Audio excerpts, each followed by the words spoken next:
Hi guys, Dr. Rob Barrington here with some more nutrition advice. I'd like to talk today about soft and hard drinking water and how the consumption of these types of drinking water can impact our health.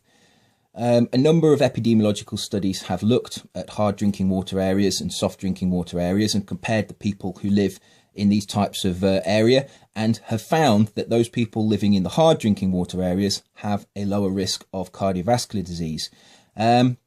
Now, the reason for this is thought to be the fact that hard drinking water contains high levels of magnesium and calcium and magnesium are both known to be minerals that are able to prevent cardiovascular disease when they're in the optimal amount in the diet.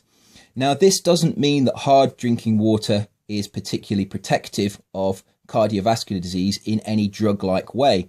All that the hard water is doing is supplying the calcium and magnesium that should be in the diet of the people in this area. So why is there no calcium and magnesium, or why is the level of calcium and magnesium in the diet of these individuals too low? Well, in the United Kingdom, we consume a Western diet, and in the Western diet, we have low intakes of minerals. In particular, people have been studied and they've been shown to have low intakes of calcium and they have low intakes of magnesium. If you take a population that is deficient in calcium and magnesium and you place some of them in an area of hard drinking water and you place some of them in an area of soft drinking water, you will find that the drinking water is able to have an effect on their health because they already have low levels of these minerals. The hard drinking water supplies some calcium and magnesium to these people, and therefore it replaces what should be in the diet, protects them from cardiovascular disease. Now, if you were consuming a high quality diet, the amount of calcium and magnesium in your drinking water, which is actually quite low, would really be not relevant to your health because you'd already be supplying the calcium and magnesium you need in your diet. Calcium obviously is known to be present in dairy products, but calcium and magnesium can also be found in many plant foods, and plant foods in particular are a very good source of magnesium.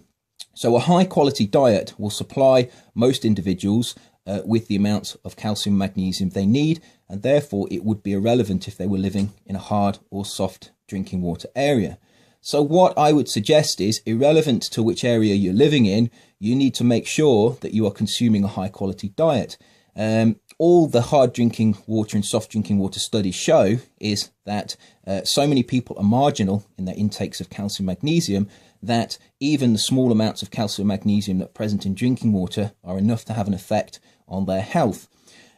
What I would suggest therefore is that you make sure that your calcium and magnesium intakes are optimal, and this means eating a high quality diet.